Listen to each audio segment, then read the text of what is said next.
Hey everybody, it is Drew White with Access Support County, and we are back with another interview for this week in LaPorte County. Coming up this Saturday at the Moose Lodge on Wellnut Road. It's something that's very near and dear to my heart as well as my guests. Daryl Garbachik and Gary Edson. We are all members of the Jerry Carson Scholarship Committee. And coming up on Saturday is the 20th annual chili cook-off for the Jerry Carson's Scholarship Committee. Again, funding the Jerry Carson Scholarship. And Gary, obviously 20 years is a big deal. 20 years is a real big deal. We've got a couple of things planned for the participants from the clubs that we're going to have for them for commemorating the 20th year. But I thought I'd start out just for the viewers who may not know Jerry, give you a little insight as to why this organization was started, etc. But 20 years ago, actually 22 years ago probably, and it's hard to believe it's been that long. I mean, geez, time flies when you're having fun. It's gone. So I give you a little background. The corporation was formed in 2002 and 2003 in that area after Jerry had passed away at the request of my wife, Margie. Margie come and said, for all Jerry has done for this community, that we should honor him in some way and make a lasting tribute to his demeanor and what he brought forth to our community. So it began. We called a lot of different folks, Daryl being one of them, probably everybody off the Pop Warner, Michigan City Pop Warner board that helped us start that. We started that originally back in the 90s, and Jerry was a big part of getting that started with us. And then, of course, I got a hold of Daryl and the Parks Department because Jerry's 50 years plus of working in the Park Department. And Daryl said he'd be more than happy to come on board. But I think the whole time when he was thinking about that Jerry, I have something I think maybe he could get his hands on, a very large piece of wood that probably had been used a few times or had the ability. Anyway, everybody know Jerry. Jerry was a teacher. Had a nice big long piece of wood that he would bring the education experience to one who was not as well endowed. Yes. If you didn't do the right thing, you would have an intimate experience. And how many times were you the recipient of this education, Daryl? Maybe once. I was one of the good ones. Yeah. And then, and having said that, we put the board together and we put a mission statement together. And our mission is to establish an athletic scholarship program in honor of Jerry Carson's. This program will be self-supporting and funded primarily through our community. So then we said, well, fundraising needs to begin. So we did a raffle, we did some other things, and I think we even did a run one time. 5K race. Yeah, Johnny Stimley helped us with that. And then we come up with an idea to bring the clubs, the service leagues and things together and see if we couldn't put on a chili cook-off, which was what we're here to talk about, which we did. And we kind of went into it uniquely is that most of the clubs in the area in Michigan City and LaPorte County really kind of struggle most of the time with their funding. So we said, well, how about we do this? If we have our chili cook-off, we'll take the funds for the chili. You guys take whatever liquid sales you have, and that would make kind of a wash and give you an opportunity. Sure. We kind of changed things a little bit over the years. The first couple of years, we modified how we did things and who got to do the next hosting and what have you. And we come up with a standard rotating list now. And I think it's out to 2032 now is where we're at with the number of clubs and everything going on. But our first awards were done in the spring of 2004. Elizabeth Ketchell from South Central High School and Scott Glidden from the Michigan City High School was our very first awardees. And that their names are on a plaque that resides at the Michigan City High School just outside the athletic office in a case. And now we're up to 20 20 years Yeah. of people, young people that we've given away this year. So And I think that one of the big things to stress here, and you had just mentioned the young lady from South Central, this is open to all LaPorte County high LaPorte school athletes. And I think that that's very important that, this isn't just a Michigan City thing, it is an entire LaPorte County thing.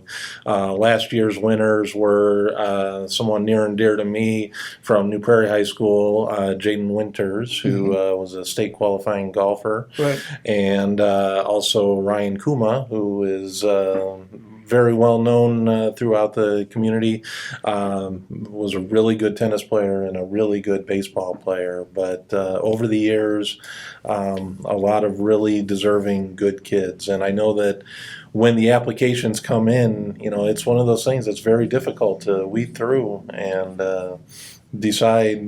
choose out of a lot of quality candidates. Yeah, I think our first year of going through that, I think all of the board members got an opportunity to, I think we had somewhere around 30 applicants, male and female, because we do give one male, one female student athlete a scholarship. And I think our first scholarship was, I think, $500 or something like that that's right. per student.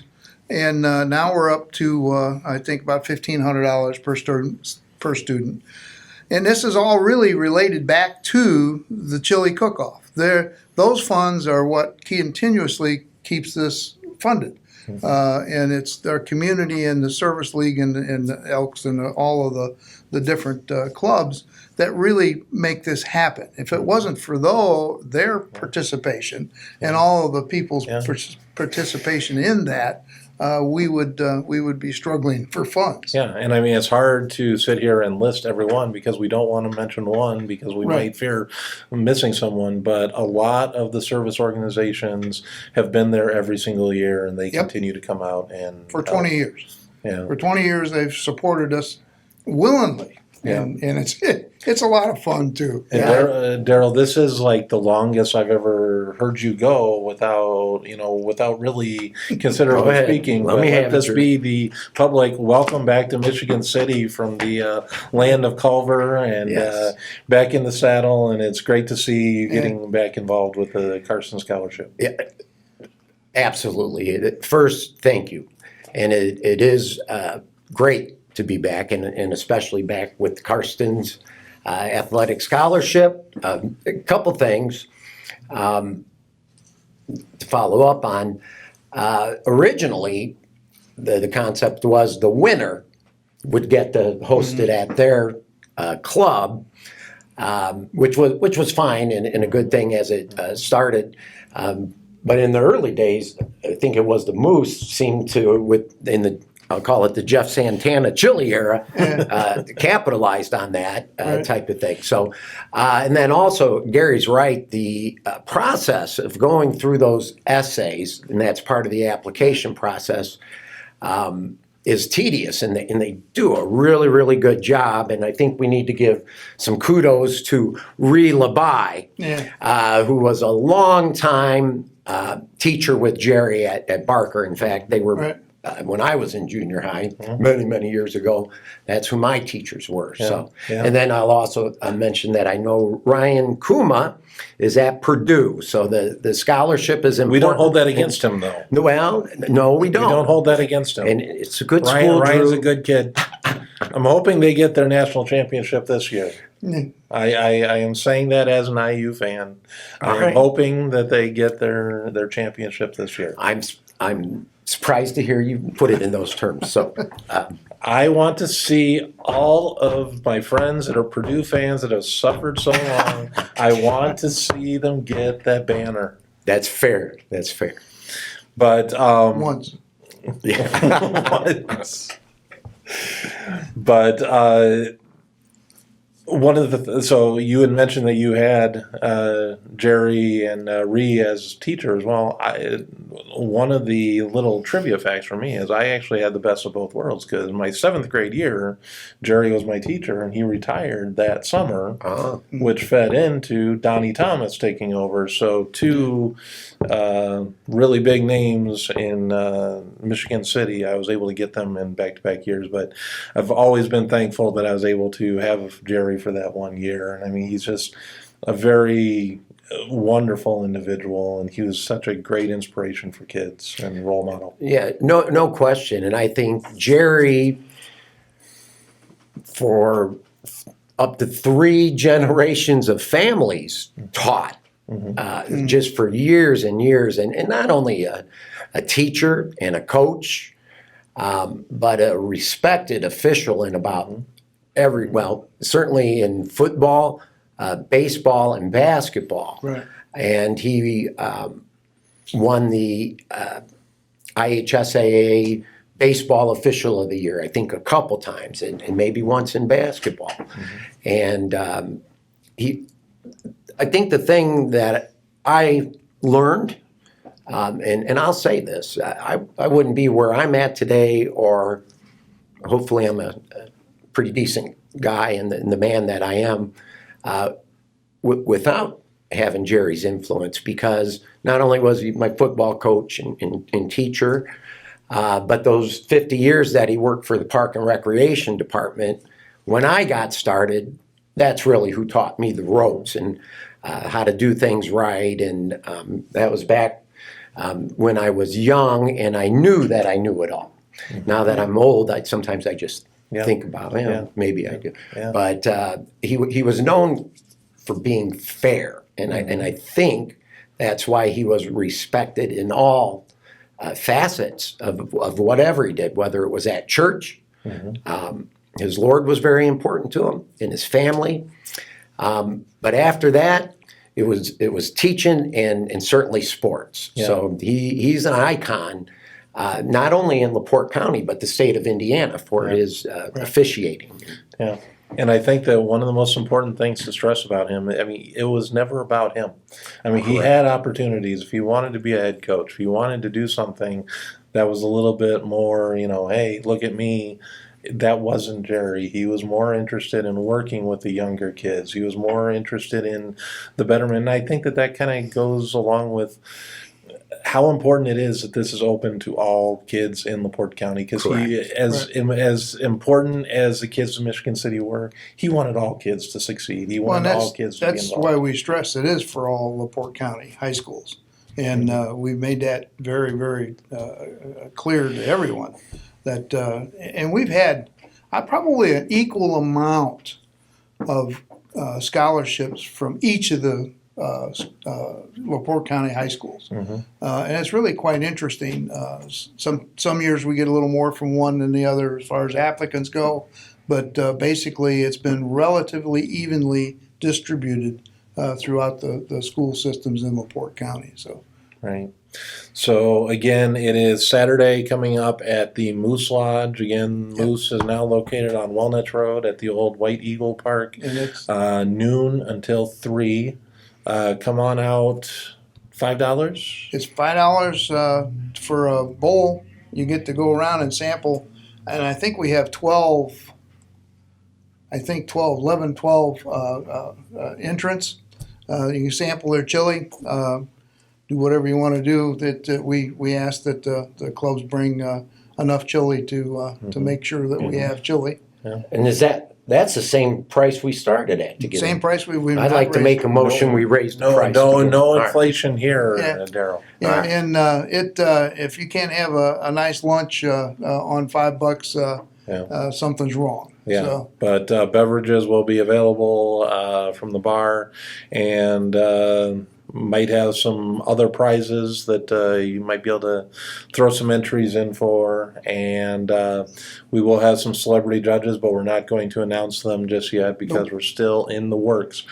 But we want to encourage you to come out on Saturday to the Moose Club. Now, I told Gary and Daryl the one thing I kind of wanted to say. Jerry, everybody has a remembrance of Jerry. Can you give us, obviously, Jerry, just a tremendous man. He never really got into any serious trouble, so I don't have to worry about saying, make sure we keep it PG. But can you kind of give us your favorite Jerry memory? Well, I can. Jerry, when we were putting Pop Warner together for Michigan City, we did that kind of on a real quick and as fast tracked as we could possibly do that. And Jerry would come to my house at the farm when I was living at the farm, and he would always have, Margie would make him peanut butter cookies, a bowl of popcorn, and a glass of water. And that was mandatory because otherwise he wouldn't come. Yeah. But he loved his peanut butter cookies and popcorn. Daryl?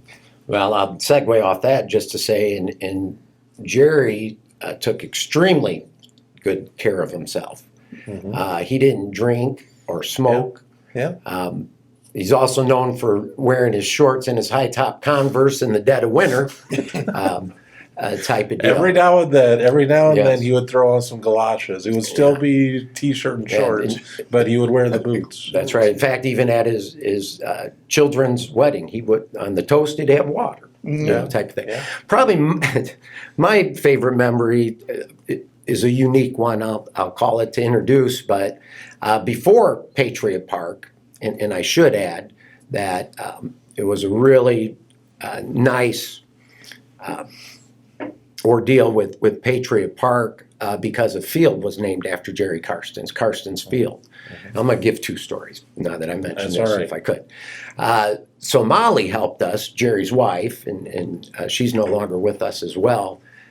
Jerry didn't know this was going to be happening, so we put it under a guise that the park department called, you need to come to the park board meeting to approve softball rules for Patriot Park or something like that. So in comes Jerry, he's all prepared like he always is. And Dennis Phillips was the park board president at the time, and he announced, and Jerry heard it for the first time, that there was going to be a Karsten's Field.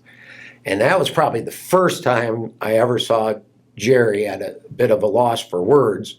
But I do remember what he says. He was shaking his head. He says, "You people embarrass me." Was his reaction to that.